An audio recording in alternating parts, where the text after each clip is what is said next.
Data numero 376 di Calcio Parlando dagli studi di Radio Padania Libera e buonasera, firmato Daniele Madasi e Adriano Ancona.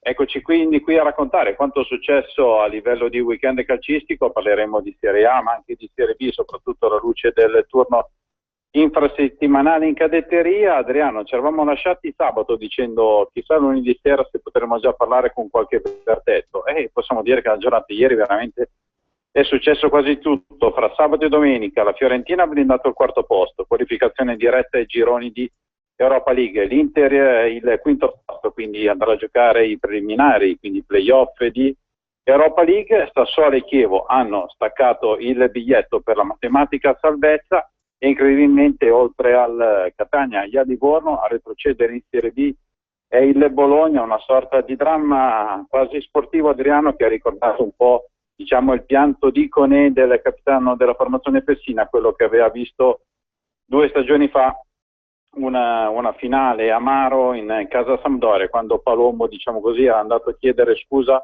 al pubblico. Direi che forse a prendere il primo piano sono state la salvezza del Sassuolo, la retrocessione del Bologna e poi l'incredibile vittoria della Juventus su 1-0 ieri a Roma per una formazione bianconera che sta battendo ogni record. Ha battuto il record dei punti in campionato a massima serie 99 e vincendo il prossimo turno arriverà a quota 102 punti, record storico a livello europeo, che per adesso rimane in possesso del Benfica a quota 101 punti. Sì, dunque una Juve che ieri ha scritto un'ulteriore pagina, un ulteriore capitolo del proprio campionato da record, con vista sulla tripla cifra, quella che presumibilmente arriverà nella partita contro il Cagliari, sia esso un pareggio, sia essa magari una vittoria nel match che tra l'altro vedrà a margine la consegna della Coppa alla squadra bianconera di mister Antonio Conte. Sarebbe stato, nel caso in cui la partita di Roma avesse avuto un valore effettivo per quanto riguarda lo scudetto, davvero il delitto perfetto: gol di Osvaldo, gol dell'ex a una manciata di secondi dal termine della partita. Invece quella di ieri era solo una gara di fine stagione, senza alcun obiettivo, senza ragion di classifica. Per la Roma è il secondo KO consecutivo, fa abbastanza rumore perché il rendimento è stato ovviamente molto molto lineare per la squadra di Rudy Garcia, che di partite prima di queste 2 sconfitte con Catania e Juve ne aveva perse soltanto 2 in 36 incontri, con la Juve all'andata e anche a Napoli, una partita del mese di marzo. Quindi un Roma che in ogni caso con i suoi 85 punti sta concludendo un campionato di tutto rispetto. Nella giornata di domenica andrà a giocare in casa del Genoa. Anche qui saranno veramente poche le partite che possiamo definire con un certo valore.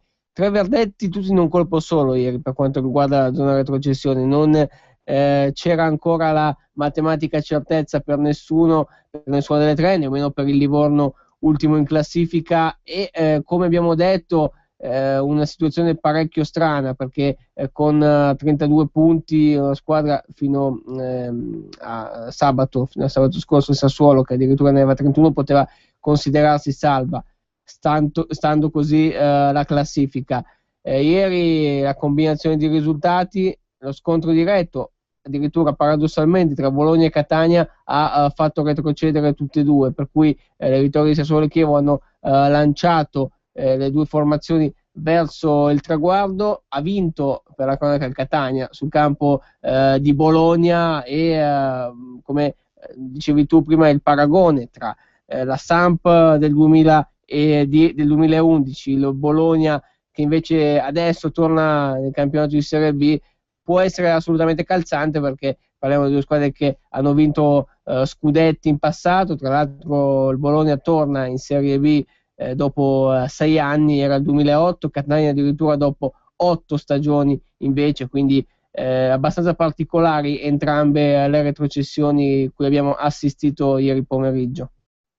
Assolutamente, direi che probabilmente anche rispetto alla vigilia ai pronostici risulta particolare la retrocessione di un Bologna, che però va a pagare direi Adriano, una conduzione a livello tecnico-tattico e soprattutto dirigenziale assurda di Guaradi, una società che in questi anni ha pensato soltanto a vendere, a fare cassa. L'anno scorso era stato venduto Ramirez e poi è stato venduto Diamanti. In fase offensiva al Bologna quest'anno mancava veramente un centravanti, perché è arrivato Rolando Bianchi dal Torino, non ce ne voglia l'ex attaccante Granata, però ha fatto un campionato assolutamente da terzo piano, non è andato a incidere nulla, l'altro attaccante è acqua fresca, quindi è un Bologna che ha giocato veramente senza attaccanti e soprattutto con una dirigenza che ha pensato a incassare soldi dalle vendite e non andarli a investire, e quindi è andato poi a depauperare tutto l'organigramma tecnico, e quindi il Bologna retrocede. Ieri c'è stato il pianto con i giocatori che sono usciti praticamente quasi scortati dalla polizia, a piedi dallo stadio. Logicamente c'erano tutti i tifosi fuori che di sicuro non stavano applaudendo, diciamo così. L'unico che si è salvato è proprio il capitano Conè, che è uscito con le lacrime agli occhi. Questo un po' ha ricordato appunto la situazione di Palombo con la Sampdoria. Logicamente alle Bologna gli auguriamo un pronto riscatto, così come alle altre formazioni. Da segnalare che però il Catania a livello di formazione siciliana verrà già rimpiazzata nel prossimo campionato dal Palermo, che ha già vinto il campionato di Serie B, e molto probabilmente il Livorno abbandona un posto come Toscana, però dovrebbe essere poi recuperata da un'altra formazione che è l'Empoli, che di fatto sta oramai arrivando vicinissimo alla promozione, per cui possiamo dire che a livello geografico Catania e Livorno sono già state quasi rimpiazzate dal Palermo al 100% e al 90% dall'Empoli.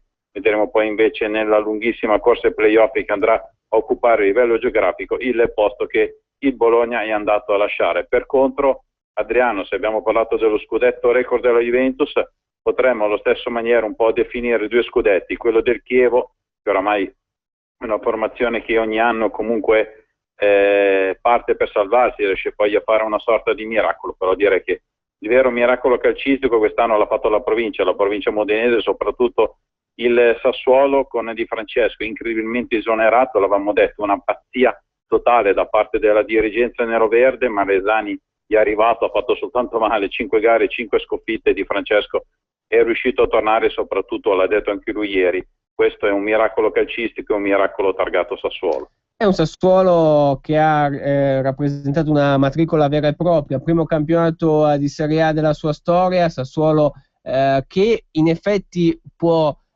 comunque magari nel tempo, a detta di molti, raccogliere l'eredità del Chievo, non con questo sostituirsi alla squadra gialloblu, però certamente come miracolo, come storia da raccontare è assolutamente un parallelo che può starci. Sì, perché poi il Sassuolo ha anche affrontato tutte quelle che sono le vicissitudini di uno stadio che non ha, ricordiamo, l'anno scorso giocava a Modena in Serie B, adesso con la massima serie ha dovuto per forza di cose cambiare, è stato messo a punto quello che è il Mapei Stadium a Reggio Emilia, un Sassuolo che anche in questi termini qua di numeri ha fatto quest'anno 8.000 abbonati. Pensiamo solo a una realtà del genere, un paese di 40.000 abitanti, 8.000 abbonati per il Sassuolo, che peraltro non gioca nemmeno nella sua città. Quindi una stagione che ovviamente è vissuta sul filo, il Sassuolo ha vissuto sul filo del rischio. Tu facevi riferimento al periodo che ha avuto Alberto Malesani verso fine inverno per subentrare a Di Francesco e cercare di raddrizzare un attimo la baracca. Ha fatto solo danni in termini di risultati Alberto Malesani, anche se poi non ha avuto un calendario semplice, ha incontrato molte grandi squadre e il risultato però è stato tutta una serie di sconfitte. Da qui il richiamo a mister Di Francesco, la scoperta di un giocatore, di un bomber vero come Domenico Berardi, ha poi gettato la maschera in quel Sassuolo Milan del 12 gennaio 4-3 con 4 gol, però in precedenza ne aveva segnati altri. Ovviamente Berardi poi è stato mattatore della partita di Firenze di martedì scorso, quando di fatto il Sassuolo si è costruito la salvezza, perché poi pensiamo anche a una partita dell'ultima giornata quando i neroverdi faranno visita al Milan. Ecco, in condizioni normali sarebbe stato proibitivo scollinare una partita del genere, invece l'impresa del Sassuolo l'ha fatta settimana scorsa. In questo senso c'è da capire adesso se per lo stesso Berardi ci sarà possibilità di rimanere, però la volontà sembra assolutamente essere quella. Lo stesso per Floro Flores, che tra l'altro ieri è andato in gol nella gara vinta 4-2 contro il Genoa. Lui e Biondini, tra l'altro, due ex genoani in gol nella vittoria del Sassuolo 4-2 contro il Genoa. Soprattutto direi Adriano ha fatto uno sprint incredibile, la formazione nero-verde, perché nelle ultime 5 giornate ha portato a casa 3 vittorie, un pareggio e una sconfitta, quindi alla luce sono 10 punti, per cui è lì che è andato a costruire veramente la propria salvezza. Giustamente hai ricordato bene il grande merito che va all'allenatore Eusebio Di Francesco, che a livello di contratto aveva già rinnovo automatico in caso di salvezza. Logicamente però Di Francesco andrà a parlare con la dirigenza, perché direi che probabilmente non ha comunque digerito quella scelta incredibile di Squinzi di licenziare il proprio allenatore. Avevamo fatto una battuta, abbiamo detto probabilmente Squinzi era arrabbiato da tifoso milanista del fatto che Sassuolo aveva superato 4-3 in Milan, e quindi da lì c'era l'arrabbiatura di esonerare il tecnico, ricordando che invece poi la sconfitta era costata proprio la panchina invece a Massimiliano Allegri del Milan, per cui c'è da vedere un po' da dove ripartirà questa formazione, che di base ha comunque quest'anno comprato tanti giocatori, ne ha molti in prestito, giustamente ricordato bene come Domenico Berardi sia in coproprietà con la Juventus. Lo stesso discorso vale per Simone Zaza. Poi c'è da considerare che è una squadra che ha giocato anche molto spesso col tridente, direi che è una delle pochissime formazioni della massima serie che gioca col tridente, se consideriamo che è anche una squadra che lotta per non retrocedere. Questo è un merito incredibile che va all'allenatore Di Francesco, considerando che oltre ai citati Berardi e Floro Flores in fase offensiva, oltre a Zaza ha fatto anche bene Floccari, per cui è una squadra, e anche Sansone, quindi sono tanti giocatori che davanti hanno fatto bene. Poi alla luce direi che anche Paolo Cannavaro, arrivato da Napoli, forse nelle ultime giornate è riuscito anche a trovare un po' un periodo di forma e quindi a dare sicurezza a un reparto che soprattutto nella prima parte del campionato aveva di sicuro creato grosse problematiche, e ricordiamo anche quell'incredibile cappotto interno 7-0 subito proprio dall'Inter. Sì, è stato un po' una caporetto per il Sassuolo quella, e sembrava l'apripista di una stagione davvero disgraziata, stagione di passaggio in Serie A. Così non è stato, tra l'altro 12 giocatori acquistati a gennaio, di cui 9 titolari, insomma se non è rivoluzione questa, con anche un allenatore nuovo come Alberto Malesani. Torniamo sui discorsi magari legati a quello che, certo, può essere anche un futuro in relazione al mercato. Parlavamo di Berardi con una Juventus che ne detiene il cartellino. A proposito di Juve, che ieri ricordiamo ha vinto anche con la Roma, c'è stata la decisione del giudice sportivo, squalifica per 3 giornate a Chiellini per la prova televisiva dopo la gomitata a Pjanic, quindi Roma-Juve di ieri, il provvedimento per il difensore della Juve. Andiamo intanto a salutare il nostro ospite di questa sera, giornalista della Gazzetta dello Sport, Sebastiano Vernazza. Ciao Sebastiano. Ciao, buonasera a tutti voi. Grazie dunque per essere con noi. Juventus che ha intascato ormai da giorni il suo scudetto, che però anche in relazione a quello che abbiamo letto oggi sulla Gazzetta ha nel futuro di Antonio Conte molti dubbi, molti interrogativi. Questo è di fatto potrebbe essere un epilogo sorprendente anche per tutto quello che si è detto. Certo, una prospettiva di voler puntare all'Europa e anche in un certo modo, però di fatto separarsi adesso da Antonio Conte avrebbe quasi del clamoroso. Sì, certamente, no? In questo momento Conte ormai è più fuori che dentro, rispetto alla Juve, intendo dire, nel senso che ci sono delle divergenze piuttosto nette. Si sa che Conte ha chiesto una rivoluzione tecnica, proprio una vera e propria rivoluzione tecnica, vuole cambiare tanti giocatori. La società non può affrontare questa rivoluzione di mercato, non può, anche perché ha fatto dei rinnovi importanti ultimamente, e quindi insomma siamo in una fase in cui francamente in questo momento, per come la vedo io, Conte difficilmente andrà avanti da allenatore della Juventus. Ecco, un Conte che senz'altro ha messo alcuni paletti, si parleranno comunque le due parti, lui e la società, in ogni caso si potrà fare luce. Ecco, tu te l'aspettavi, ti chiedo, una situazione del genere dopo che comunque la Juve in Italia ha vinto bene per 3 anni? Chiaro, le difficoltà che possono esserci in Europa, però voglio dire, Mourinho aveva lo stesso tipo di problemi quando ha cominciato con l'Inter.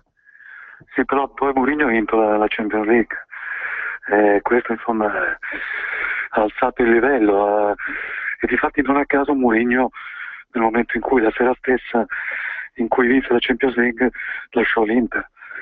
E più o meno diciamo un livello inferiore, perché la Juve non ha vinto la Champions League, però siamo in quella situazione lì, cioè Conte ha capito che così com'è la Juve non può fare di meglio, non può neanche forse vincere il 4º scudetto di fila, di sicuro così com'è non può vincere la Champions League, per cui come dire, sta ragionando un po' da Mourinho, è meglio andarsene all'apice, al vertice, col successo straordinario dei 3 scudetti di fila, impresa che non era riuscita nessuna nel dopoguerra, per cui insomma direi che sono abbastanza d'accordo con Conte sotto questo aspetto.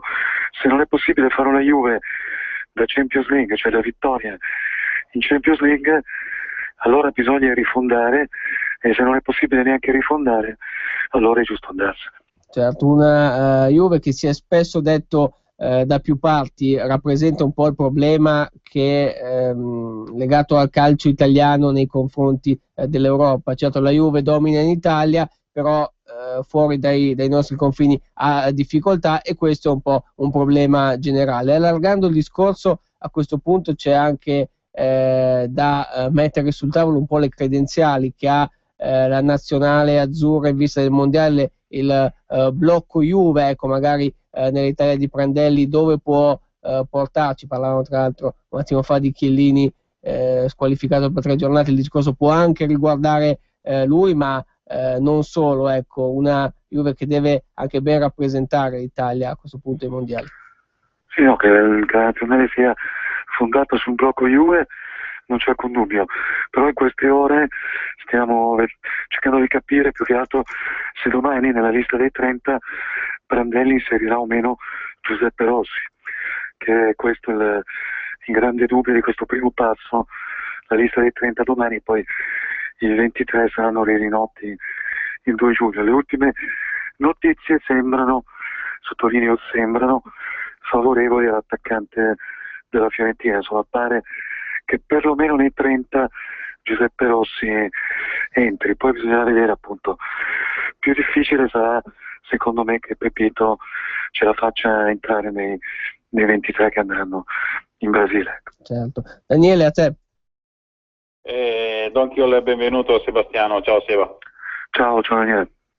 Senti, rimaniamo sul discorso Conte, poi però per allargare agli altri tecnici, perché direi che quest'anno come non mai ci sono i dubbi su tantissime panchine.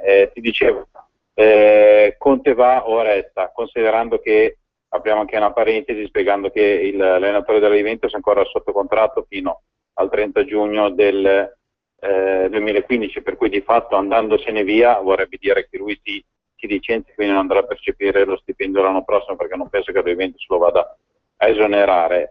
Premessa a parte, ci sarà l'accordo oppure Conte andrà via? Conte ieri ha detto che lui non rimarrà fermo un anno, allora presto fatto si sono andati a vedere tutte le varie panchine delle squadre che potrebbero vincere la Champions League, e di fatto nessuna di queste a posto, perché le 3 spagnole, Simeone rimarrà all'Atletico, così come Ancelotti al Real Madrid, mentre Luis Enrique, l'ex Roma, andrà sulla panchina del Barcellona. L'altra formazione, le formazioni tedesche manterranno sia Klopp al Borussia Dortmund che Guardiola al Bayern Monaco. Blanc è stato confermato per il Saint-Germain. Le formazioni inglesi non cambieranno allenatore, soprattutto il Manchester City, che col bistrattato Pellegrini ieri è andato a vincere anche in maniera incredibile la Premier League. L'unica formazione che andrà a cambiare allenatore è Manchester United, anche perché l'anno prossimo i Red Devils non giocheranno neanche le coppe europee.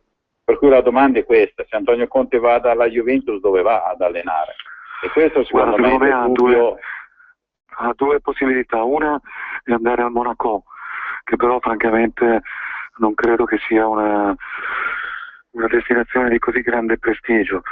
Parliamo di una squadra in cui, per carità, c'è il solito magnate russo disposto a spendere vagonetti di milioni, e poi non dimentichiamo una squadra che comunque ha Falcao, che adesso è infortunato, però insomma tra qualche mese tornerà a pieno regime.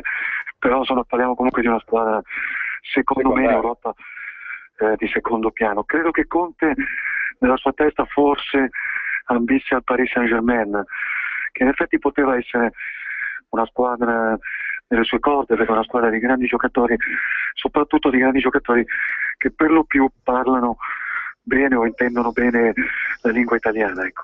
Che forse uno dei problemi di Conte all'estero è anche quello della lingua, visto che non credo che sia padrone di un fluente inglese. So che lo sta studiando, però insomma avrebbe qualche difficoltà sotto questo aspetto, specie se dovesse andare in Premier League.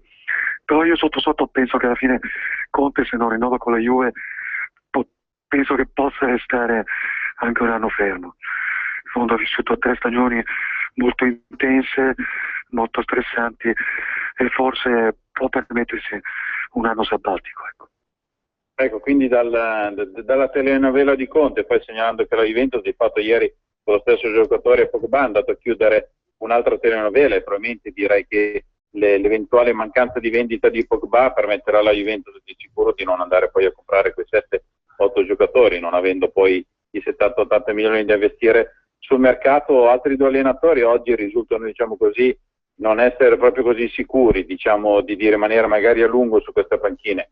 Uno è Mazzari dell'Inter, che ha ottenuto sì la qualificazione Europa League, però ricordiamo il 5° posto e deve fare comunque i preliminari, e soprattutto Tuiro a un certo punto ha detto: Mazzari è il nostro allenatore perché ha ancora il contratto di un anno per la serie, nessuno di noi ha intenzione di andare a proporre un rinnovo contrattuale, perché quest'anno così si è fatto giusto magari l'ultima giornata arrivando quinto. E l'altra è la situazione di un Montella che ha rinnovato con la rescissoria da 7 milioni di euro, però è già andato a chiedere tanti China potrà dargli, per cui direi che mentre Mazzari può essere messo sul mercato dai propri presidenti, invece Montella, diciamo così, si è autocandidato al mercato. Beh, Montella, insomma, se Montella va sul mercato, credo che le squadre, le possibilità non gli manchino, ecco. Perché poi la grande domanda in realtà è un'altra: se Conte va via, chi va al posto di Conte? Questo è il vero problema. Ci sono molti candidati, molti possibili candidati, e credo che tra questi candidati per esempio possa esserci benissimo anche Vincenzo Montella. Per quanto riguarda Mazzarri, non lo so, in effetti le parole di Torino sono, come dire, molto incoraggianti, sono piuttosto freddine. Di sicuro Mazzarri non avrà l'allungamento del contratto, se vorrà restare dovrà accontentarsi, tra virgolette, di questo anno che gli resta fino al 2015, dovrà appunto convincere con i risultati l'anno prossimo a farsi eventualmente allungare il contratto. Assolutamente. Senti, per chiudere il discorso di casa Juventus, ti faccio un po' una buttata del fatto di una campagna che magari qualcuno in casa juventina cercherà di portare avanti, ma secondo te non potrebbe magari trovato una soluzione interna? Soluzione interna vado a indicare Massimo Carrera, che è un allenatore che comunque quando ha dovuto, diciamo così, prendere in mano la Juventus l'ha fatto nel migliore dei modi, magari rispetto anche al secondo allenatore bianconero. Secondo te la Juventus potrebbe ripartire un po' da allenatori così, come quando magari aveva dato la panchina a un allora sconosciuto come Giovanni Trapattoni, di fatto che veniva soltanto da una stagione alla guida degli allievi del Milan, a ripartire proprio da un altro allenatore che comunque di scuola Juve ha vissuto questi 3 anni attraverso di tutto l'entourage, e soprattutto ha già condotto anche la prima squadra, mi sembra qualcosa come 7-8 volte. No, assolutamente, non credo proprio che, come dire, che arriveremo a una soluzione Carrera, ecco. parliamo per carità, di un bravo tecnico che nel suo ruolo di assistente, di allenatore aggiunto ha fatto molto bene, su questo non c'è dubbio, ma parliamo anche di un uomo che ha 50 anni, insomma, che in proprio praticamente non ha mai allenato, in proprio intendo in primis, cioè come primo allenatore, per cui sarebbe francamente un salto nel buio. Non credo che la Juve andrà sul mercato eventualmente a reperire un allenatore fatto e finito, diciamo. Parliamo della corsa Europa League, Seba, perché tu ieri hai visto Torino-Parma, questo autentico spareggio per andare a questo sesto posto. Diciamo che ovviamente il discorso si restringe a queste due formazioni, ormai sarà Fiorentina-Toro domenica, Parma-Livorno soprattutto con i Ducali che hanno la grande occasione. Milan e Verona sono un po' più tagliate fuori ovviamente perché dipendono dai risultati altrui. Il Verona peraltro ha dilapidato qualcosa come 4 punti nel giro di pochi giorni a Roma con la Lazio settimana scorsa e poi sabato contro l'Udinese nell'anticipo facendosi rimontare 2 gol. Diciamo che poteva esserci ancora spazio per ancora più mistero, no? In questa lotta per il sesto posto. Adesso Torino e Parma se lo contendono. Tu ripeto, hai visto i 90 minuti di ieri sera e di ieri pomeriggio, ti sei fatto un'idea ovviamente molto più chiara di come potrà andare a finire. Beh, guarda, il campo centrale domenica sarà Fiorentina-Torino. Torino deve vincere, non ha alternative, perché ovviamente il Parma batterà facilmente il Livorno, già retrocesso in Serie B. Insomma, da lì non si scappa, bisognerà vedere la Fiorentina quanta voglia avrà di giocarsi fino in fondo questa partita.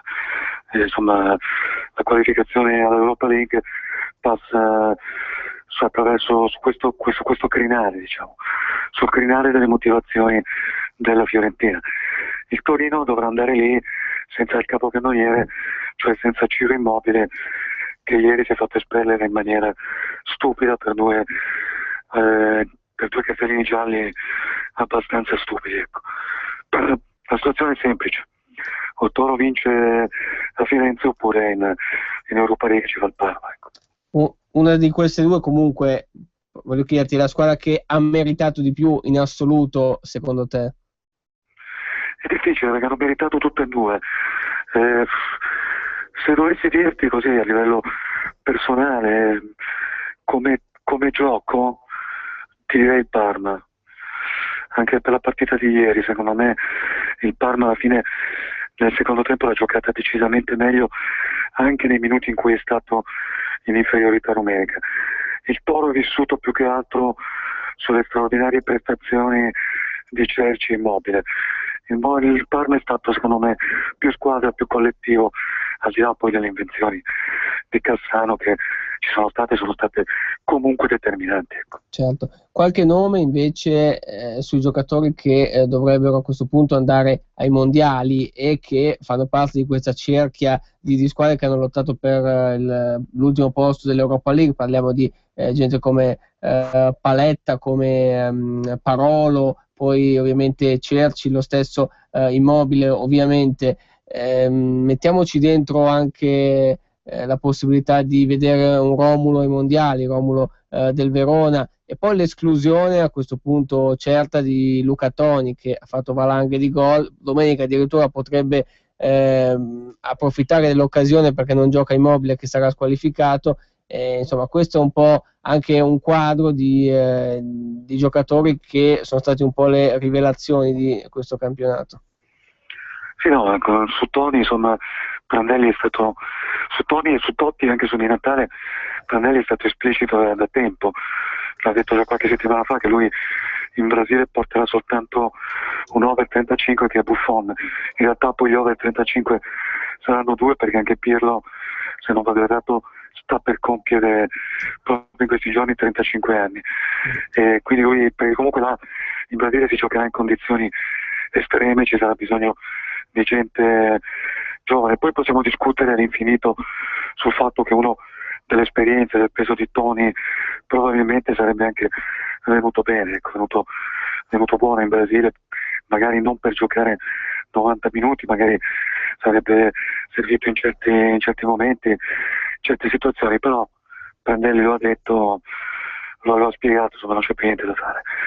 Per quanto riguarda gli altri, credo a questo punto che, come dire, Immobile abbia, nonostante le stupidaggini di ieri, credo che abbia un piede e mezzo sulla scaletta dell'aereo.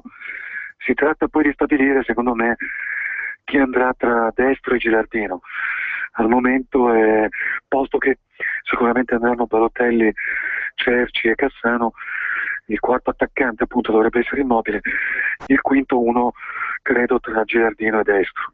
Questo forse è l'ultimo grande dubbio per l'attacco. Vedremo, senz'altro è chiaro che i convocati saranno molto tema di valutazione, anche poi ovviamente prima di un mondiale si parla tantissimo. Volevo poi anche tornare sul discorso della zona retrocessione, Seba, perché per una squadra, per una città come Bologna, bruttissimo colpo questo. Invece Catania, mi viene da dire, ha buttato via, al di là del risveglio molto tardivo, 2 vittorie consecutive, 3 vittorie nelle ultime 4 partite, peraltro ha battuto Sampdoria, Roma e ieri il Bologna, ha buttato via l'occasione di giocare una partita già vinta praticamente nell'ultima giornata, cioè in casa contro l'Atalanta, e poi c'è un Livorno che è tornato nelle mani di Davide Nicola, ma non ha potuto sovvertire il proprio destino di fatto. Sì, direi che, scusate, sono verdetti tutto sommato giusti, insomma, diciamo la verità fino in fondo. Sono andate giù le 3 squadre che più lo meritavano.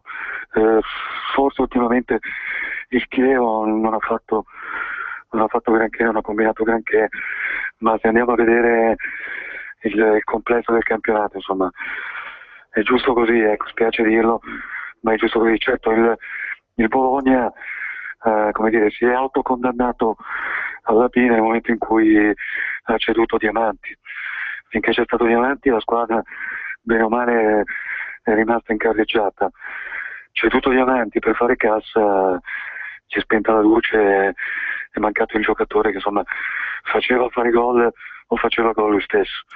Non a caso il Bologna ultimamente ha segnato pochissimo, credo che sia la squadra che nelle ultime 10 giornate abbia segnato di meno.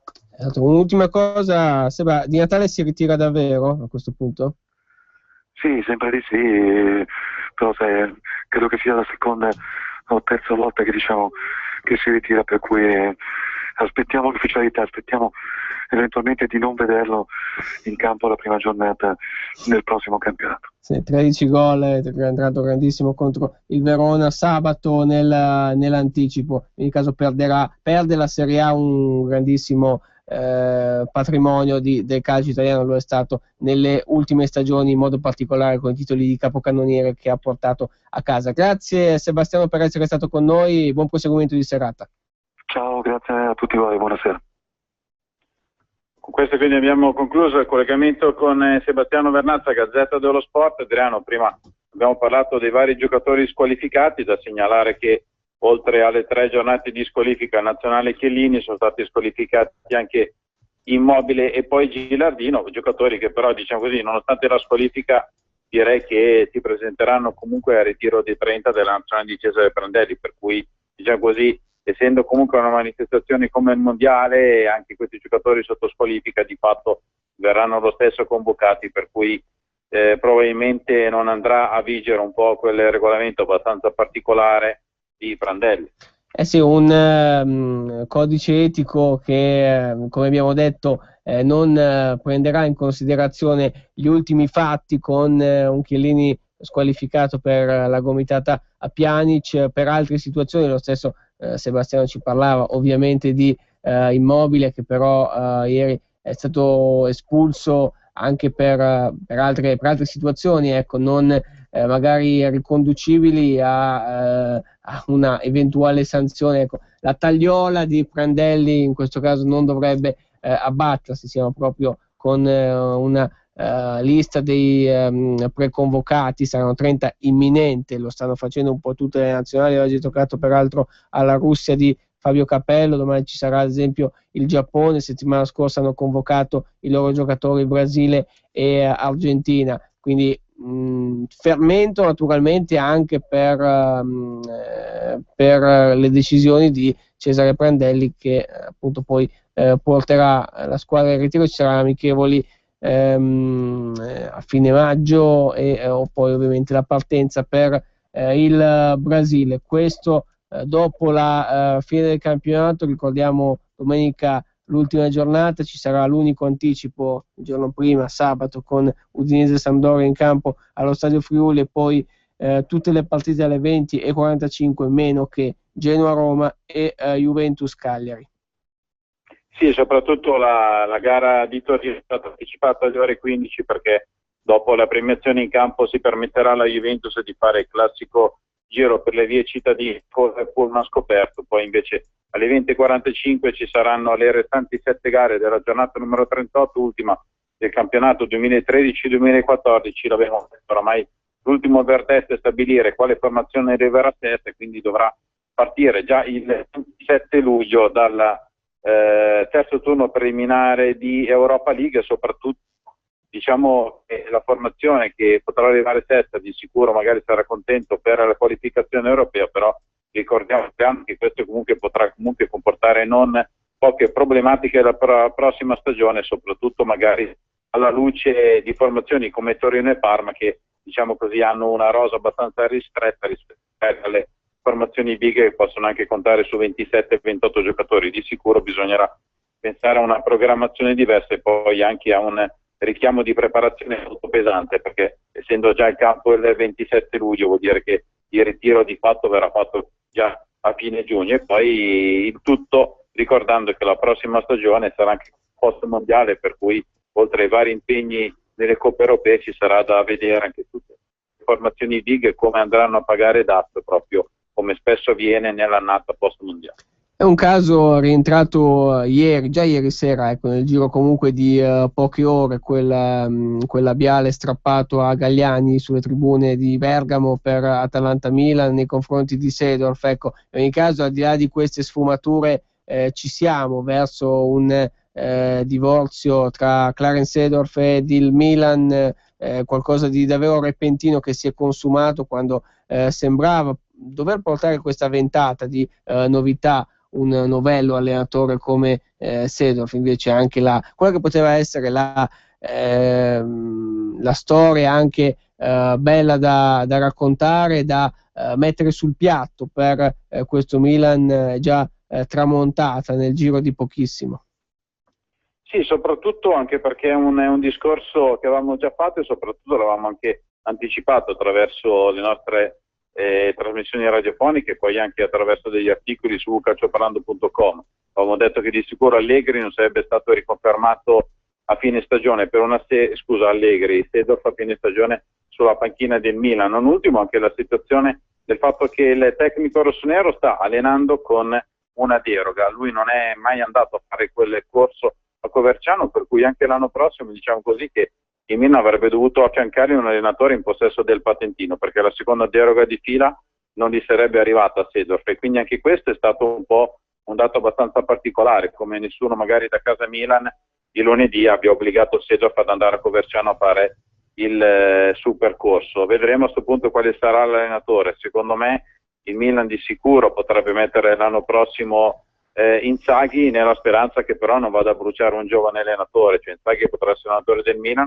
con un contratto di 2 o 3 anni e il Milan dovrà chiedergli nulla, perché sennò rischia di bruciare un allenatore che comunque sta un po' imparando a fare questo tipo di lavoro, perché Seedorf di fatto costerà qualcosa come 10 milioni di euro in 2 anni, quindi il Milan, che già piange cassa, spendere diciamo così 10 milioni di euro per pagare un allenatore che non allena non è proprio il massimo della situazione. Poi ci saranno una serie di ritorni come quello di Matri, per cui ci sarà anche altri 2,5 milioni della seconda rata. Adesso si parlava dei vari rinnovi di Rami e Tarabt, il Milan a livello economico pare che ne possa fare soltanto uno, per cui c'è anche una situazione di mercato abbastanza particolare, e direi che in mancanza di soldi, diciamo così, buttare via 10 milioni di euro per non riconfermare Seedorf è un errore pesante che la dirigenza rossonera andrà a pagare, ma di conseguenza poi andrà a pagare il patrimonio tecnico dei giocatori, per cui vedremo se ci sarà magari diciamo così la vendita di un giocatore importante. Oggi addirittura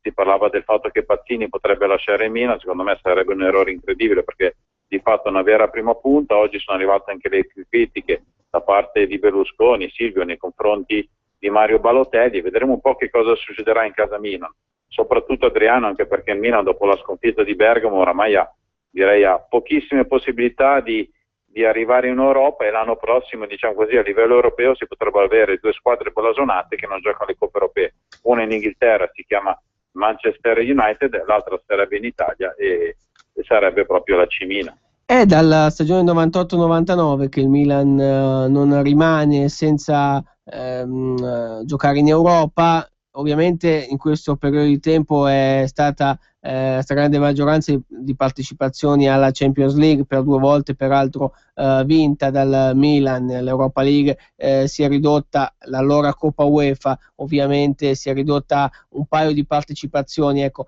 al di là di questo qualcosa di epocale, se vogliamo, proprio in virtù di questi numeri per la squadra rossonera, con avversari appunto Torino e Parma nella lotta al sesto posto. Il Milan gioca domenica in casa contro il Sassuolo, una partita senza alcuna velleità per la formazione neroverde, qui al timone peraltro c'è Squinzi, che è un grandissimo tifoso milanista, ma a parte questo Milan deve obbligatoriamente fare i 3 punti col Sassuolo, sperare che il Torino non vinca in quel di Firenze. Anche un pareggio con la contemporanea vittoria del Milan proietterebbe Milan e Toro a pari punti con i rossoneri, che hanno il vantaggio degli scontri diretti perché hanno fatto 2-2 a Torino e 1-1 invece a San Siro.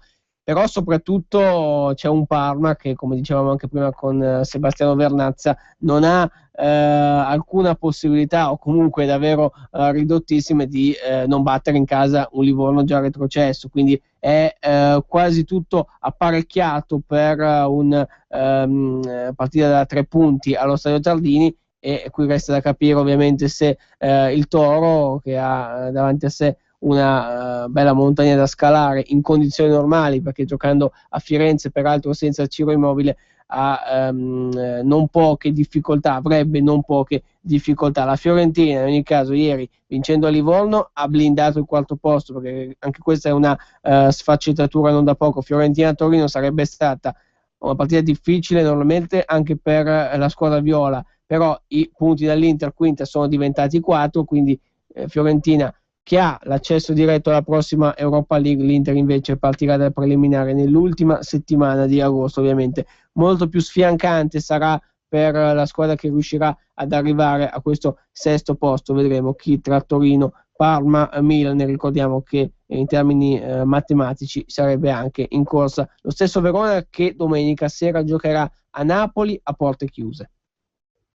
Sì, ma soprattutto va detto che probabilmente Torino ieri ha sprecato un po' il suo match point, era avanti 1-0 anche di un uomo, ha subito poi il pareggio anche in maniera abbastanza particolare, perché Cassano si era fatto parare il rigore da Padelli, poi sulla ribattuta c'è stato il pareggio del Parma, poi l'espulsione di Immobile, che di sicuro il Torino andrà a pagare in maniera pesante in fase offensiva. Quindi a livello di pronostico il Parma, diciamo così, adesso la formazione maggiormente favorita per arrivare ai 7, soprattutto alla luce del fatto che la società ducale si è mossa per tempo, per cui che adesso stiano già lavorando e magari l'anno prossimo l'Europa League si possa proprio giocare a Parma, per cui lo Stadio Tardini potrebbe, diciamo, in estremis andare un po' a recuperare quella licenza. Ne avevamo parlato proprio 2 mesi fa sul fatto tutto giocare in casa le gare di Europa League, oppure si sarebbe dovuto spostare al Braglia di Modena. Invece sembra che un po' la corsa anche a mettere a posto lo stadio di Parma, giusto per arrivare magari alla licenza di UEFA, possa comunque permettere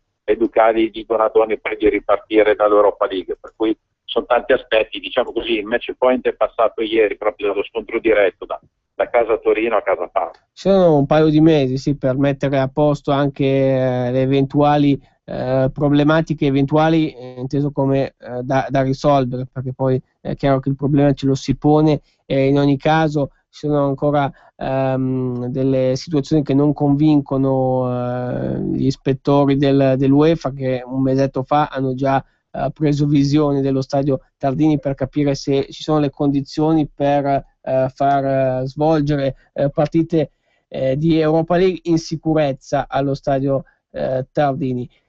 Abbiamo parlato di quello che è successo ieri e anche sabato tra la 30esima giornata del campionato di Serie A, che ha proposto ovviamente questo Roma-Juve in tono minore perché è una partita senza significato. Sabato grande festa a San Siro con l'addio di Capitan Zanetti, ha salutato il proprio pubblico per quel che riguarda ovviamente le partite interne della squadra nerazzurra. Vedremo se domenica a Verona contro il Chievo ci sarà un suo impiego, ma a parte questo doveroso l'omaggio a Capitan Zanetti dopo 19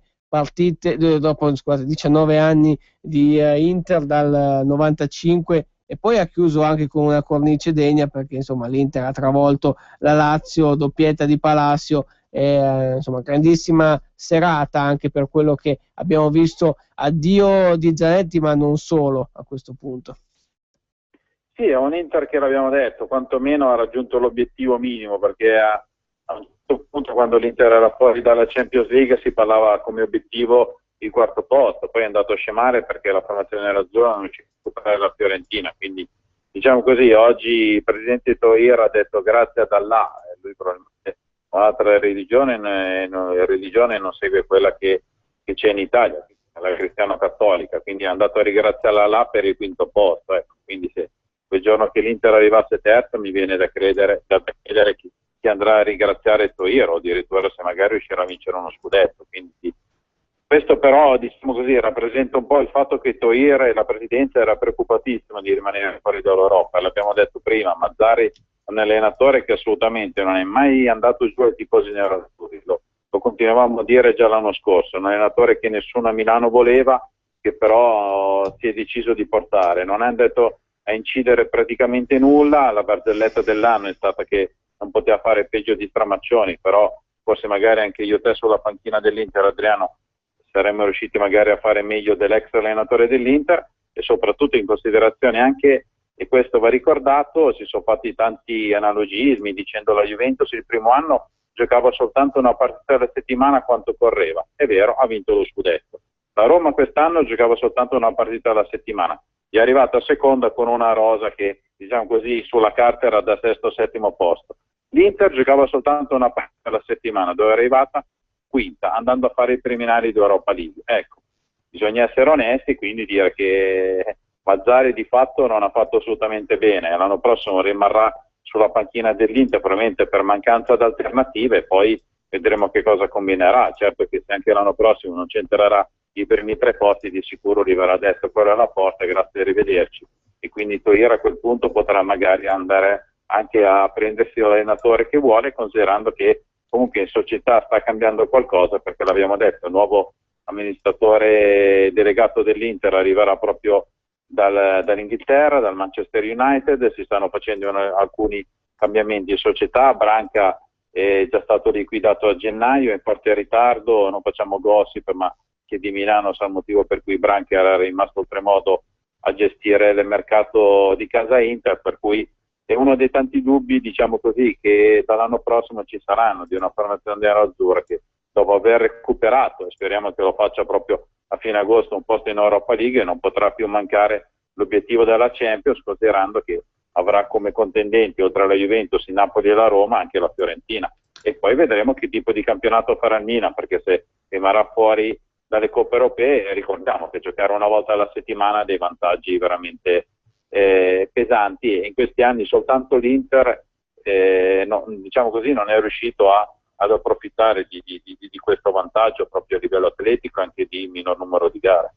Milan, tra l'altro, nella stagione in cui facevamo riferimento prima, cioè l'ultima in cui è rimasta senza coppe, 98-99, ha vinto lo scudetto allo sprint finale contro la Lazio, per cui ha anche probabilmente inciso, era il Milan di Zaccheroni, anche il fatto di non sentire il peso, la fatica nello scorcio finale, nel segmento finale del campionato. Tra l'altro era l'abbiamo visto quest'anno con la Roma, cioè Gervinho quando è arrivato in Italia, onestamente era uno scarto del campionato francese, altri giocatori comunque buoni della Roma, ma non hanno fatto bene magari ai tempi di Luis Enrique. Quest'anno è cambiato tanto a Roma, però è una squadra che ha corso, è arrivata seconda con una quota punti che negli ultimi 2 anni avrebbe portato lo scudetto, per cui è un dato importante e non trascurabile il fatto di giocare soltanto una partita alla settimana. Tra l'altro quella era anche la stagione post mondiale 99, quindi aggiungiamo questo dato curioso, stagione post mondiale in cui il Milan tra l'altro per 2 volte ha anche vinto la Champions League nel 2003 e poi nel 2007, quindi il particolare. Dalla Serie A che ci proporrà l'ultima giornata con poche partite di reale interesse domenica, parliamo di Fiorentina-Torino e poi Milan-Sassuolo unita a Napoli-Verona e Parma-Livorno, insomma 4 su 10, meno della metà, le altre 6 sono inutili ai fini della classifica. Andiamo a vedere quello che succederà domani in Serie B. Si gioca il turno infrasettimanale, c'è stata però già prima che si consumasse il turno precedente la retrocessione della Reggina unita a quella della Juve Stabia, già arrivata. La promozione del Palermo invece è roba del 3 maggio scorso a Novara.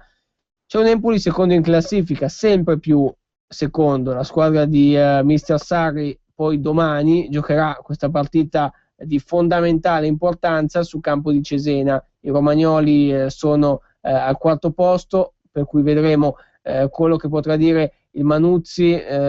Cesena-Empoli dunque domani alle 20:30, questa partita che si unisce a quelle che si disputeranno ad Avellino, dove ci sarà Avellino-Trapani, poi Brescia-Modena, Carpi-Bari, Cittadella-Palermo, Crotone-Latina, Novara Juve Stabia, Pescara-Lanciano, derby abruzzese, Siena, Reggina, Spezia, Varese, Ternana, Padova. Il Palermo, che ovviamente non ha più nulla da chiedere al campionato, è già promosso, ma gioca una partita in trasferta contro un Cittadella che sta davvero sfrecciando verso la salvezza. 4 vittorie consecutive, ha scavalcato tutti dietro, e adesso finisse così il campionato sarebbe salvo senza nemmeno passare dai play-out. Chi rischia invece pesantemente è il Novara, che di sconfitte di seguito ne sta inanellando davvero tantissime.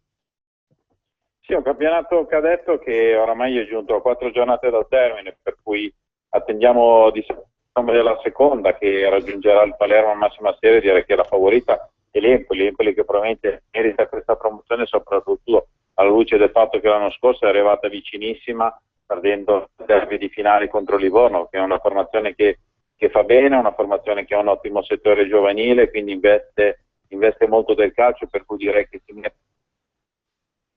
E poi è una corsa incredibile per gli altri 6 posti di play-off, perché ricordiamo anche quest'anno di fatto ai play-off non andranno soltanto 4 squadre, quindi dalla terza alla sesta, bensì dalla terza all'ottava, quindi targati fino all'8ª posizione, quindi 6 squadre, ed è una bagarre incredibile. Quello che invece sta vedendo anche il discorso della salvezza, perché giustamente abbiamo ricordato che Juve Stabia e Reggina sono già retrocesse, il Padova oramai è vicinissimo purtroppo a una retrocessione. C'è una situazione abbastanza particolare, potremmo un po' parlare della retrocessione del Padova in Lega Pro, un po' come è stata, direi, una sorpresa in negativo quella del Bologna in Serie B.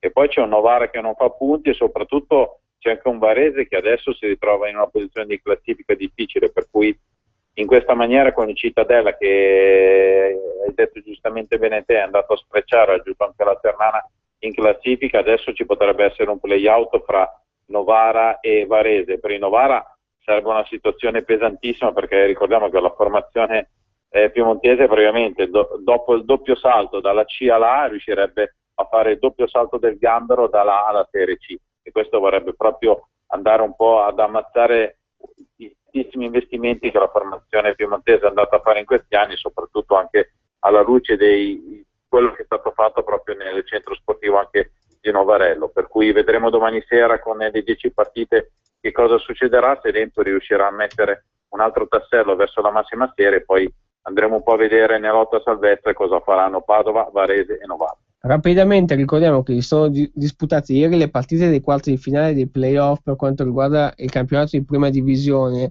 particolare la struttura anche quest'anno dei playoff, quarti di finale in gara secca con la Pro Vercelli che ha battuto il Salò 3-0, affermazione netta in controtendenza delle altre tre partite che sono finite ai rigori, perché Vicenza-Savona con la vittoria dei Liguri, Cremonese Albino Leffe con l'affermazione dei Grigiorossi e Sud Tirol Como con la vittoria degli altoatesini, per cui le due semifinali saranno Pro Vercelli Savona e Cremonese Sud Tirol. Questo per quanto riguarda il gruppo A. Nel girone B invece vittorie di Frosinone e Pisa che si affronteranno nelle semifinali, così come anche di Benevento e Lecce, per cui la formazione salentina che sta tentando questa risalita dagli inferi. In Supercoppa Bassano che batte il Messina 2-0, partita di andata tra le due vincenti dei gironi di seconda divisione. In questo caso in prima invece è finita 1-1 Virtus Entella Perugia, quindi anche questo è una panoramica su quello che è la finale, la parte conclusiva, la parte finale con le vincenti dei 4 gironi, prima divisione e seconda divisione. Dalla settimana prossima i play-out invece solo per la seconda divisione, quelle che saranno invece le squadre vincenti usciranno poi per completare il quadro della prossima stagione Lega Pro Unica, ricordiamo 3 gironi da 20 squadre, quindi in ogni caso il prossimo weekend ci saranno ulteriori sviluppi. Con questo, Daniele, siamo arrivati davvero alla conclusione, possiamo dare appuntamento a sabato prossimo ora 13 sempre qui con Calcio Parlando. Assolutamente, il prossimo appuntamento sabato 19 maggio per la nostra puntata sarà la numero 577 di Calcio Parlando. Direi che andremo a presentare quel poco che rimane per parlare del discorso della massima serie, quindi magari entreremo anche più nei dettagli già del calciomercato e poi direi che riusciremo a dare più spazio in questo fine di stagione al campionato di Serie B e poi anche al discorso della Lega Pro. Quindi ci fermiamo, torneremo sabato, naturalmente una settimana in cui si andrà a completare anche l'Europa League con la finale prevista allo Juventus Stadium di Torino, dove il Benfica sarà opposto al Siviglia in questo atto conclusivo. Per cui da Daniele Madasi e Adriano Ancona, un ringraziamento per averci seguito. Calcio Parlando torna sabato, mentre da domani www.calcioparlando.com, Calcio Parlando RPL su Facebook e Calcio Parlando su Twitter vi racconteranno via internet tutte le vicende del calcio italiano ed estero. Avete ascoltato Calcio Parlando.